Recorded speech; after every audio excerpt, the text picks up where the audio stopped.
10월 금요기도의 시간입니다.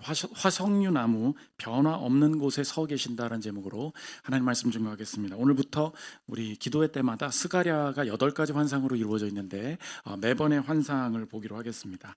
금요기도회니까 우리 기도의 주제들을 잡기 위해서 자세히 보지는 않고 핵심적인 8가지 환상의 핵심만 잡아도 스가랴가 이런 뜻이구나. 그러니까 읽기는 어려운데 핵심만 잡으면 쉽게 평소에도 읽어 나갈 수 있습니다. 그래서 주님 주시는 이 스가랴에게 주셨던 환상이 우리에게 주시는 환상이 되는 시간이 되었으면 좋겠습니다. 바벨론이 페르시아한테 망한 후에 페르시아가 이제 지배를 하고 있었죠. 그러다가 BC 538년이죠. 고레스 칙령을 통해서 이제 포로로 갔던 모든 페르시아에 있었던 이 유대 남유다 백성들이 포로를 귀환하게 됩니다. 근데 귀환을 했어요. 538년에 귀환을 했어요. 근데 지금 이 스가랴가 쓰여진 것은 언제냐? BC 520년 정도 됩니다. 아까 538년이라 그랬죠? 520년이라 그랬죠. 그러니까 한 이 16년, 20년 가까이가 지난 거예요. 그 주제, 그 상황을 알면 스가랴 전부를 이해할 수 있는 거예요. 그래서 오늘 그 배경이 필요한데, 스가랴가 언제 쓰여졌냐? 포로 귀환, 첫 번째 귀환할 때 쓰여졌습니다. 근데 이 쓰여진 시기가 언제였습니까? BC 538년에 고레스 칙령이 있고 귀환해라 그래서 갔단 말이에요. 가고 나서 이제 우리 민족이 새롭게 뭔가를 할 수 있을 것이다, 변화가 나타날 것이다, 성전을 지을 것이다, 으쌰으쌰 했을 거 아닙니까? 얼마가 지났어요? 16년, 18년, 20년이 다 돼간다고. 20년 동안 여러 가지 방해도 있고 페르시아 눈치도 보고 뭐 이렇게 제대로 공사도 안 되고, 그러니까 실제적으로 벌어진 건 아무것도 없는 거야. 그러면 주제가 뭐겠어요? 변화 없음. 이게 주제, 변화 없음. 내가 하나님 믿고 하나님 하실 일이 있을 거라고 생각하고 여기까지 왔습니다. 그거 기다린 게 16년, 18년의 세월입니다. 변화가 아무것도 없네요. 뭐 하고 계신 겁니까? 그 질문 가운데 있을 때 스가랴에게 환상을 주시고 그 환상을 통하여서 그 남유다 백성들이 앞으로 나아갈 수 있었다는 것입니다. 우리 인생도 마찬가지죠. 주님이 맨 처음에 어떤 뭔가를 하실 것 같아서 은혜 주시는 건 좋았죠. 그래서 어떤 직장에 가고, 그래서 결혼하고, 그래서 자녀를 낳고, 아무튼 고비고비를 넘어갔어요. 그 다음에 우리에게 경험하게 되는 것이 무엇입니까? 플래토, 평지라 그러죠. 올라갔다니까. 거기서 또 계속되는 변화 없는 상황이 있다는 것입니다. 그래서 오늘 주제가 뭐냐? 핵심은 뭐냐? 변화 없음이에요. 변화 없는 곳에 하나님이 계시냐? 변화 없는 곳에서 우리가 어떻게 반응해야 될지, 그리고 하나님이 변화 없는 상황 속에 어떤 환상 주시는지 우리에게 적용하는 시간 갖도록 하겠습니다. 첫째로 살필 것은 변화 없음입니다. 1절 보십시오. 다리오 왕 제2년 8째 달에 여호와의 말씀이 이도의 손자 베레가의 아들 선지자 스가랴에게 임하니라 이르시되. 원래는 고레스 칙령이라 그랬죠. 그 다음 왕이에요. 그러니까 다리오가 세워졌다. 그때 첫 번째 환상이 뭐냐? 화석류 나무에 선 자다. 우리나라에는 없습니다. 머틀이라고 영어로 표현을 하는데 도금양 이렇게 보통 얘기를 하거든요. 8절 보십시오. 내가 밤에 보니 한 사람이 붉은 말을 타고 골짜기 속 화석류 나무 사이에 섰고 그 뒤에는 붉은 말과 자줏빛 말과 백마가 있기로. 그냥 쉽게 계속 띄워주세요. 상상을 하면 됩니다. 붉은 말을 탄 어떤 한 사람이 서 있고 그 뒤에 붉은 말과 자줏빛 말과 백마를 탄 사람이 서 있었다. 그러니까 스가랴도 당연히 궁금하겠죠. 여호와여, 이게 무엇입니까? 9절입니다. 내가 말하되 내 주여 이들이 무엇이니까 하니 내게 말하는 천사가 내게 이르되 이들이 무엇인지 내가 내게 보이리라 하니. 그러면서 이제 환상을 쭉 설명을 해주는 거예요. 화석류 나무는 사진 한번 보여주십시오. 그 이스라엘에서는 그냥 평범하게 보이는 그냥 나무였어요. 우리나라에는 없는 거지만 되게 생존력이 강하고 늘 그대로 거기에 있고 뭐 그런 나무입니다. 우리나라로 치면은 뭐 소나무 같은 거 늘 사시사철 그대로 있는 그런 나무다. 환상으로 가보니까 서로 말하는 거예요. 여기 뒤에 서 있는 이 말들은 뭡니까? 물어보는데 이 말들은 뭐냐? 하나님이 온 땅을 둘러보라고 보내신 자들이다. 그래서 이렇게 온 땅을 둘러보고 왔더니, 이 페르시아를 쭉 둘러보고 왔더니 상황이 어떠냐? 평안합니다. 조용합니다. 그게 핵심이라는 거예요. 10절 보십시오. 화석류 나무 사이에 선자가 대답하여 이르되 이는 여호와께서 땅에 두루 다니라고 보내신 자들이니라. 화석류 나무 사이에 선 여호와의 천사에게 말하되 우리가 땅에 두루 다녀 보니 뭐래요? 온 땅이 평안하고 조용하더이다 하더라. The whole world at rest. 쉬고 있대요. And in peace. 평화 가운데 있대요. 평안하고 조용합니다. 이걸 어떻게 보느냐가 이 스가랴 전체 이해의 핵심이에요. 평안하니까 좋은 거 아니야? 조용하니까 좋은 거 아니야? 오늘 배경이 뭐라 그랬어요? 우리가 지금 이 포로 귀환을 한 다음에 성전 지으려고 그랬죠. 이제 이 민족이 다시 살 기회가 생긴 거예요. 이 민족에 하나님의 성전이 세워지고 하나님을 찬양할 수 있는 기회들이 생겼다고 생각하고 지금 16년째 18년째 가고 있다고. 근데 주변은 어때요? 평안하고 조용하대요. 무슨 뜻이에요? 관심 없다는 거예요. 내가 엄청 심각해하는 이 주제, 하나님을 바라고 매번 달려왔던 이 주제를 위해서 주변에서 막 도와주고 이 일에 막 사람들이 관심 갖고 그래줘야 되는데 이 세상은 어떻다는 거예요? 온 땅이 평안하고 조용합니다. 아무도 나한테 도움을 주지 않습니다. 아무도 신경을 안 써줍니다. 아무도 이게 중요하다고 생각을 안 합니다. 그러니까 이 사람들의 기대감이 얼마나 실망스러운지가 지금 나타나는 거예요. 원래 이 캄비세스 다음에 지금 다리오가 나오는 거거든요. 원래 실제로 바사의 페르시아에 있었던 게 뭐냐? 여러 가지 막 반란들이 있었던 거야. 이 페르시아 안에도 뭐 여러 반란도 있고. 그런데 그러면 느낌이 어때요? 제국이 뭐가 흔들리고 있어. 근데 우리는 지금 독립해야 되는 나라란 말이에요. 그럼 느낌이 어떻겠어요? 이러다가 이거 제국이 무너질 것 같은 거야. 무너질 줄 알고 이제 요런 하나님이 분위기를 사용하셔서 하나님이 요렇게 이끌어 가시겠지라는 나름의 기대감이 있었던 거예요. 그러니까 얼마나 신났겠어요. 하나님이 막 이런 일들을 하실 것 같아. 근데 뭐래요? 평안하대. 그것도 다 없어진대요. 그 갈등이. 조용하대요. 그러니까 독립에 대한 소망, 변화에 대한 소망 이런 게 다 사라졌습니다. 그때에 하나님은 무엇을 하고 계시냐? 그 질문을 대신 던집니다. 12절 보십시오. 여호와의 천사가 대답하여 이르되 만군의 여호와여 여호와께서 언제까지 예루살렘과 유다 성읍들을 불쌍히 여기지 아니하시려 하나이까? 이를 노하신 지 70년이 되었나이다. 아멘. 지금 무슨 뜻입니까? 무슨 일 하고 계신 겁니까? 이 질문을 우리 대신 지금 던지고 있다는 것입니다. 그래서 오늘 첫 번째 적용이 뭐냐? 오늘 보십시오. 맨 처음에 변화 없는 상황이었죠. 변화 없는 곳에 뭐가 나타났어요? 스가랴의 첫 번째 환상이 나타났죠.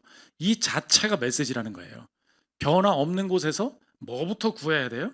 변화가 없네. 변화를 시켜봐야겠네. 변화가 뭐가 있는지 찾아봐야 되겠네. 아니라는 거예요. 첫 번째 적용이 뭐예요? 변화 없는 곳에서 우리가 첫 번째 해야 될 것이 무엇입니까? 변화 없는 곳에서 이 변화 없는 이유에 대한 말씀을 먼저 찾아야 된다는 거예요.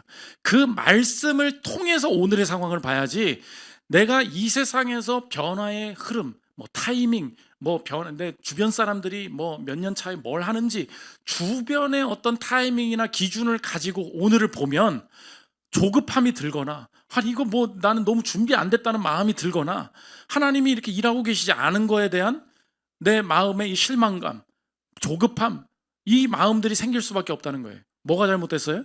변화 없음이라는 상황을 해결하는 방식이 잘못됐다고. 오늘 변화 없는 상황에서 하나님이 뭘 주세요? 스가랴의 환상을 주신다고. 무슨 뜻이에요? 변화 없는 속에서 뭘 먼저 구해요? 말씀을 구하는 것이 먼저다. 하나님의 해석을 구하는 것이 먼저다. 그래서 변화가 없을 땐 변화를 만들어내려고 노력하면 안 돼요. 계속 그냥 인간적으로 뭐라도 해봐야지. 그렇지 않습니다. 변화 없는 상황을 말씀으로 해석하기를 원한다. 제가 그 집에서도 제 자녀한테 한글을 가르치는데 기억 니은 맨 처음 할 때 제가 진짜 얘가 바보가 아닌가. 주님이 또 우리 집안에 또 고난을 주시는구나. 뭐 이런 생각이 참 많이 들더라고요. 뭘 저렇게 못할 수 있나? 뭐 그런 생각들이 많이 들었어요. 근데 신기합니다. 계속해서 이거 기억이라고 하는 거야. 이거 가야 나야 이렇게 하잖아요. 한참 그걸 그냥 무한히 반복하고 맨날 틀리고 그렇게 해서 다시 하잖아요. 근데 하더라고. 가나다를 읽는 거예요. 그럼 이제 그다음 다른 언어를 해야 될 거 아니에요? 영어를 가야 될 거 아닙니까? 그때 저의 아내 하나님이 이 변화 없음에 대한 환상을 먼저 한글의 환상을 주신 거야. 한글 엄청 못했었지. 근데 그 계속 그거 하잖아? 그거 된다? 그걸 본 거예요. 그래서 제가 요즘도 늘 실망하지만 여전히 소망을 가지고 이 변화 없는 상황을 버틸 수 있는 힘이 생겼어. 그 며칠 전에도 그 뭐 하나 써 있대요. 영어로 보니까 슬리피야, 슬리피. 슬리피. 그래서 이거 졸리다고. 야, 읽어봐. 이거 뭐야? 이거 했더니 해피. 그 변 그러나 실망하지 않아. 물론 제가 지금 실망했지만 실망하지 않을 수 있어요. 왜 그렇죠? 한글도 그랬어. 한글도 그랬어. 그러니까 슬리피, 해피. 그래 웃어라.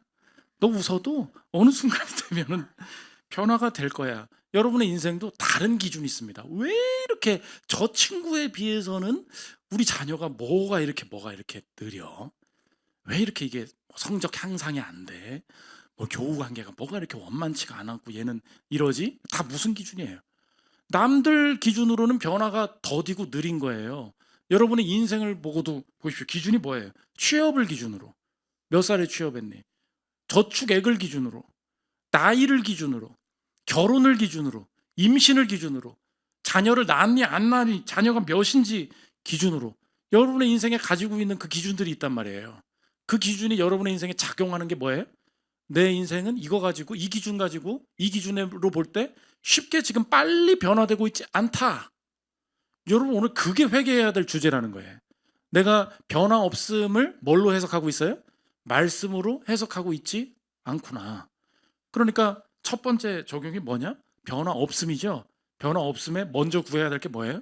주님, 이 변화 없음을 해석할 수 있는 기준이 되는 말씀을 주옵소서.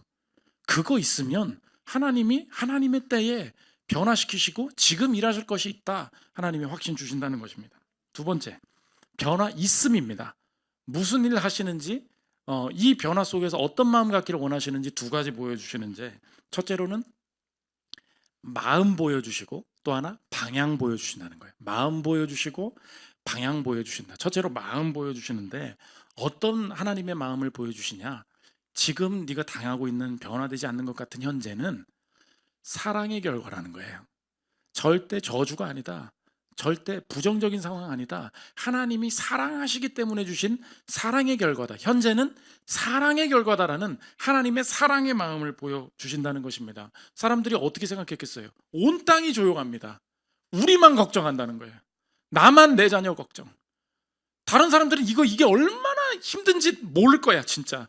이 상황이 얼마나 우리 이 회사가 어려운지 모를 거야. 나만 이거 끌어안고 가고 있는데 주변 사람들 뭐 교회 와도 이 마음 이해도 못하고 다 그런 거예요. 그때에 온 땅이 평안하고 조용합니다 할 때 이 백성들이 들었던 생각이 뭐겠어요? 하나님이 이제 페르시아 좋아하나 봐.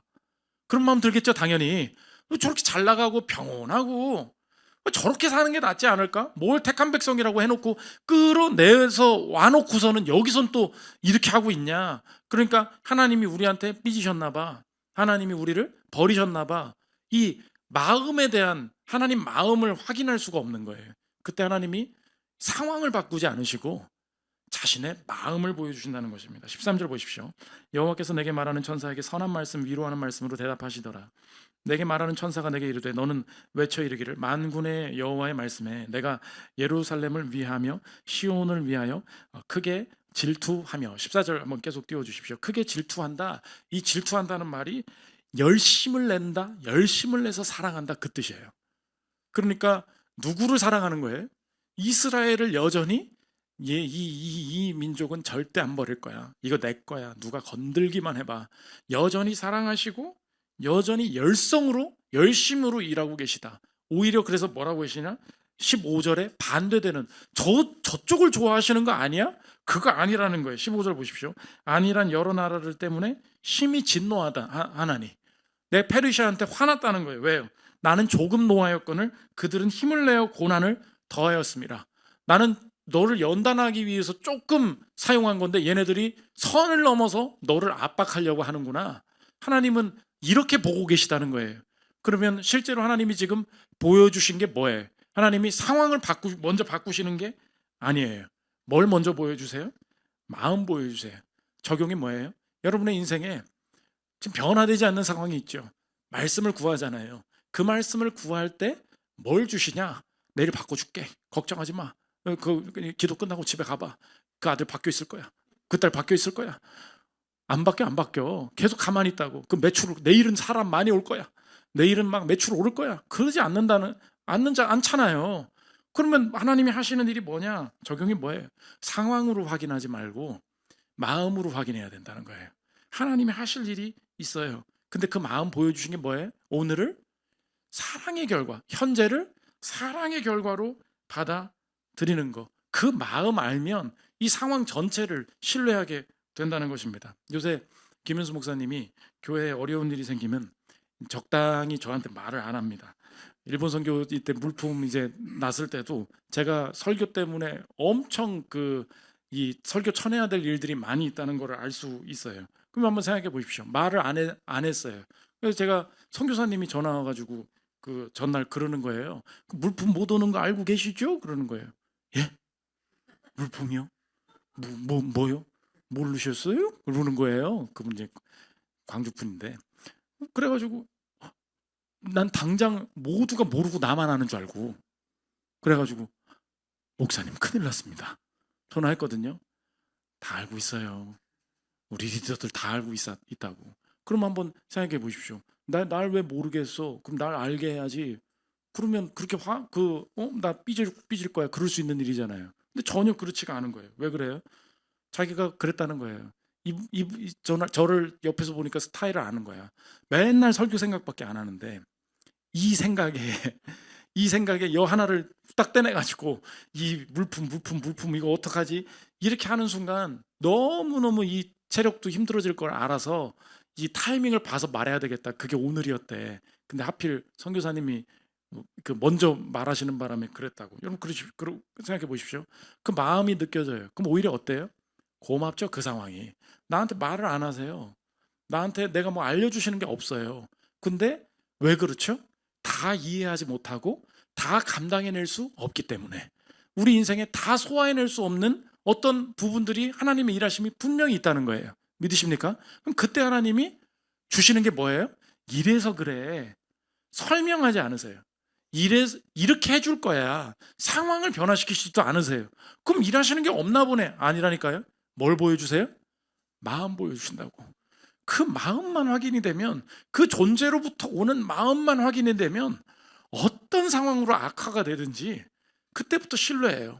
잘 될 거야. 일본 선교 잘 될 거야. 하나님이 우리가 서로 알고 있으니까 잘 될 거야. 그때 된다는 것입니다. 그 엘리자베스 엘리엇이라고, 고통은 헛되지 않아요. 이분 짐 엘리엇 선교사님의 부인이거든요. 에콰도르 인디언 지역에 들어가가지고 내리자마자 인디언한테 살해당하지 않습니까? 그때 10살 딸이 있었어요. 그러니까 남편을 눈앞에서 잃고 탈출해서 나온 거죠. 주님이 어떻게 이런 일을 행하십니까? 남편을 눈앞에서 잃었습니다.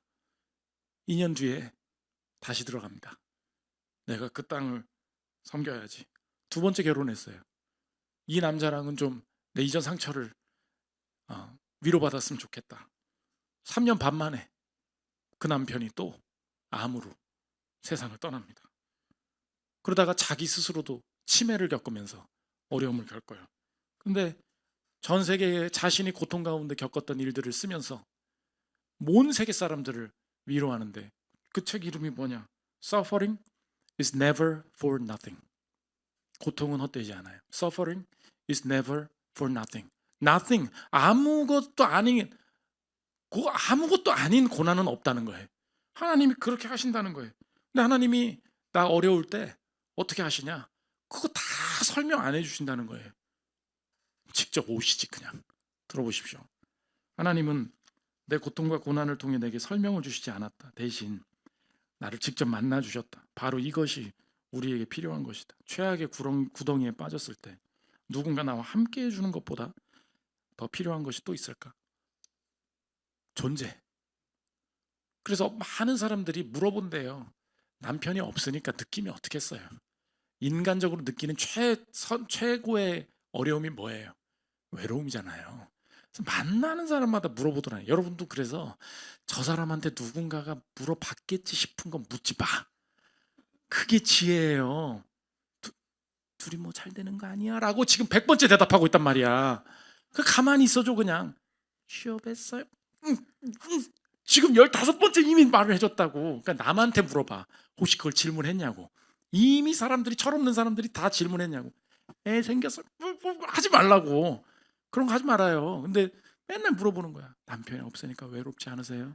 근데 이분이 대답하는 거예요.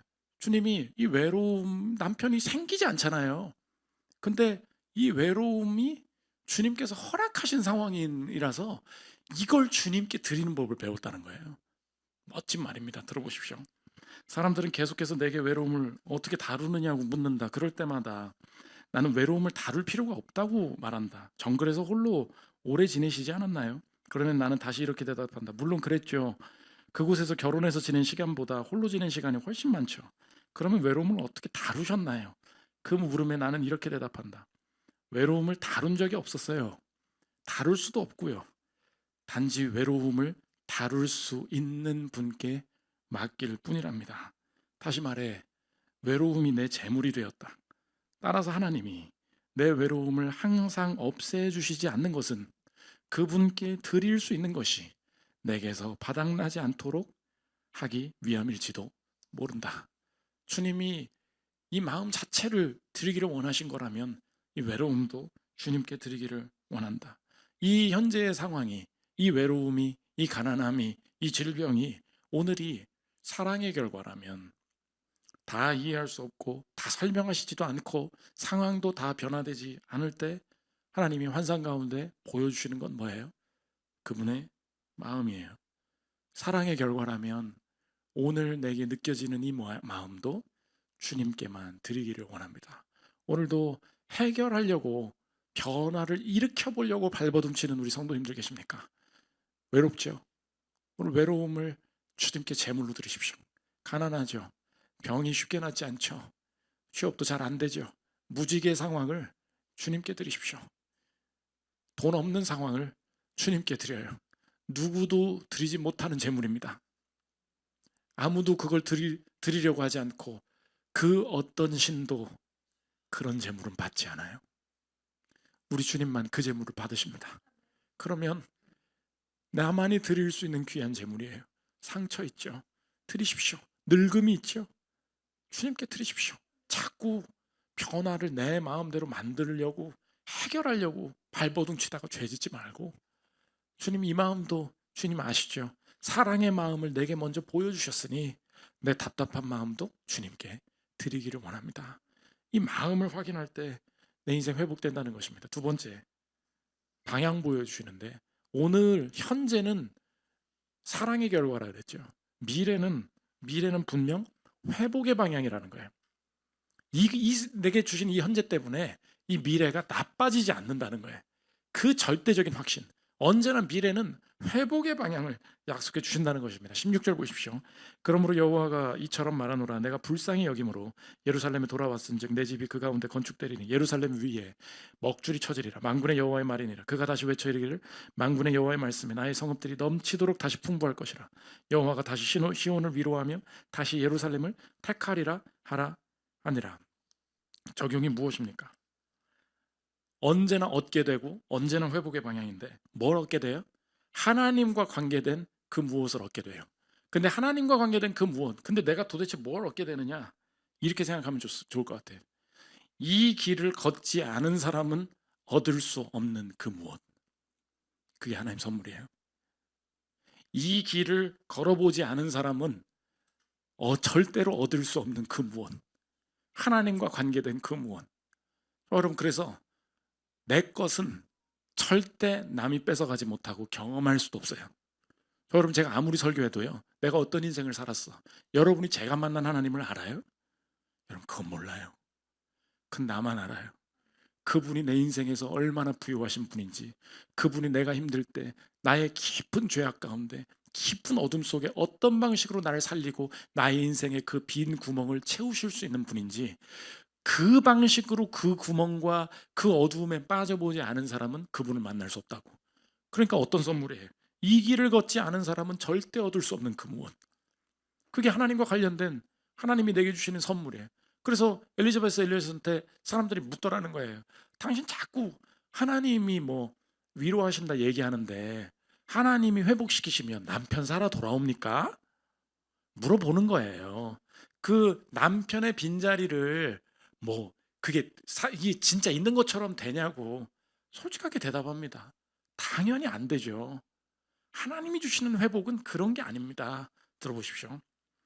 하나님이 나와 함께 하신다고 해서 남편이 나와 함께 있는 건 아니었다. 너무도 가혹한 현실이었다. 하나님의 임재는 내가 과부이며 죽을 때까지 과부로 살리라는 가혹한 현실을 바꾸지 못했다. 그러나 짐의 부재라는 크나큰 고통이 내 진정한 소망이요 유일한 피난처이신 하나님께로 나를 이끌었다. 나는 짐의 죽음을 겪으면서 하나님이 어떤 분이신지 깨달았다.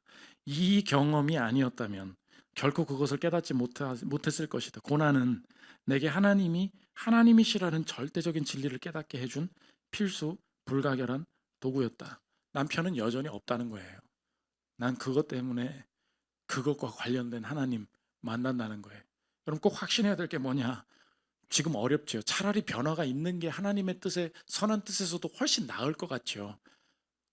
우리 모두가 그런 마음이 있습니다. 이쯤 되면은 자녀가 이제 오토바이 그만 탈 때가 된 것 같은데 뭐 그러니까 오토바이 바꾸겠다고 새 걸로 바꾸겠다고 난리고 아주 그냥 막 그냥 막 엑셀 밟는 모습을 보면서 도대체 어디까지 더 나갈 생각인가? 변화가 안 되잖아요. 그때 마음 확인하고 미래 확인해요. 미래는 어떤 방향이에요? 회복의 방향이에요. 회복이 뭐와 관련된 거예요? 오토바이 그만 타기 아니라니까. 하나님이 직접 가시겠다고. 그 자녀에게 직접 가시겠다고. 하나님이 그 빈자를 직접 채우시겠다고. 그래서 여러분 미래는 무조건 소망이에요. 로마서 8장 18절 같이 읽겠습니다. 시작. 생각하건대 현재의 고난은 장차 우리에게 나타날 영광과 비교할 수 없도다. 절대 비교가 안 돼요. 믿으십니까? 그러면 오늘 버틸 수 있다는 것입니다. 마지막 세 번째, 항상 있음입니다. 화석류 나무의 선자, 그 사람이 도대체 누구냐? 이 화석류 나무의 특징이 있어요. 잎이 되게 많이 나. 그래서 이제 다산의 상징으로 해가지고 영국 왕실에서 부케로 만들 때 꼭 쓴다 그러더라고. 그리고 이거는 그냥 좀 이렇게 꺾여져도 물 이렇게 주면은 금방금방 살아난대. 무슨 뜻이에요? 그 자리에 계속 버티고 서 있는, 계속 서 있을 수 있는 거. 근데 그 화석류 나무 사이에 서 있잖아요. 근데 오늘 이 사람의 표현이 바뀌어. 사람이라고 했잖아. 왜 갑자기 바뀌어서 써요? 여호와의 사자가 말한다. 사람이다. 여호와의 사자가 말한다. 사람이다. 여호와의 사자가 말한다. 8절 보십시오. 내가 밤에 보니 한 사람이 붉은 말을 타고 골짜기 속 화석류 나무 사이에 섰고, 사람이래거든요. 11절 뭐라 그래요? 그들이 화석류 나무 사이에 선 여호와의 천사에게 말하되, Angel of the Lord. 여호와의 사자, 여호와의 사자. 구약의 여호와의 사자 뭐예요?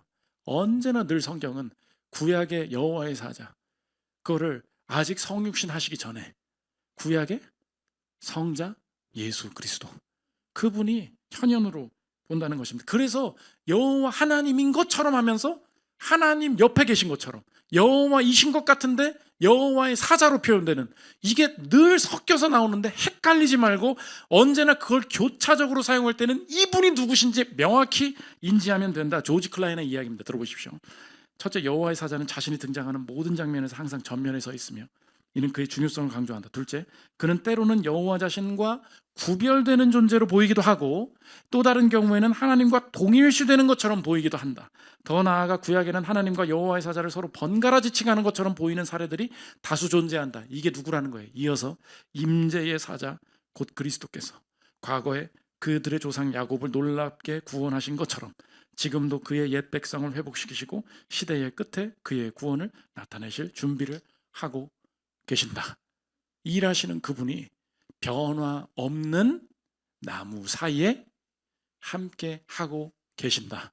그분이 직접 성육신하셔서 변화 없어 보이는 우리의 일상에도 여전히 주님이 일하시고 그 가운데 서 계신다를, 여전히 계시는, 항상 계시는 분이다. 신약에서 뭐라고 말합니까? 마태복음 1장 23절 보십시오. 보라 처녀가 잉태하여 아들을 낳을 것이요 그의 이름은 임마누엘이라 하리라 하셨으니 이를 번역한즉 하나님이 우리와 함께 계시다 함이라. 임마누엘, 그분이 나와 함께 계신다. 믿으십니까? 그러면 오늘 변화 없는 상황들 내가 다시 해석할 수 있어요. 주님, 변화 없어 보이는데 뭐 하고 계십니까? 맨 처음에 해야 될 게 뭐예요? 내가 이 세상을 기준으로 변화가 이쯤 있어야 되는데 다른 기준 가지고 있었군요. 변화 없음을 두고 말씀을 먼저 구하기를 원합니다. 그리고 그 말씀 통해서 주시는 게 뭐예요? 상황이 언제 바뀔 거야? 이거 그것 때문에 그러는 거야? 다 이해할 수 없을지라도 주님이 이 상황 날 버리시려는 상황이 아니라는 마음 확인하고 마음 보여주신 그분 앞에 내 마음 드리는 정도이기를 원합니다. 무조건 우리 방향은 회복일 것입니다. 그 예수님이 우리 대신 지나가신 멈춰 있는 것 같은 마지막 그 미래가 뭐예요? 죽음이잖아요. 죽음에서도 움직임이 있어요. 그게 부활이에요. 믿으십니까? 그러면 오늘도 주님이 움직이시겠구나. 그래서 마지막 리차드 백스터 청교도인데 목사님인데 이 얘기 읽고 마치겠습니다. 한번 읽어볼게요. 예수님은 어떻게 이끌으시는 분이냐? 같이 읽겠습니다. 시작. 그리스도는 스스로 지나시는 것보다 더 어두운 곳으로는 나를 인도하시지 않는다. 멋지죠? 예수님은 어떤 분이시냐? 스스로 직접 가신 곳보다 더 어두운 곳으로 나를 이끌으시지 않는 분이다. 그분이 죽음에서 인간은 변화를 만들어낼 수 없는 곳에서 움직임을 만들어내신 분임을 믿으십니까? 그분이 함께 계시니 내 마지막 날 영생을 얻을 뿐만 아니라 오늘 변화 없어 보이는 상황도 분명히 하나님 하실 일이 있음을 알고 내가 겪는 모든 외로움마저 제물이 되어 주님께 드릴 때 주님만이 직접 찾아오셔서 이 삶에 회복이 되는 변화를 일으켜 주옵소서. 이것이 내 인생과 가정에 붙들 수 있는 소망이 되는 말씀이 되기를 주의 이름으로 축원합니다. 우리 찬양하고 기도하는 시간 들어가겠습니다. 우리 은혜 찬양하고 기도하겠습니다.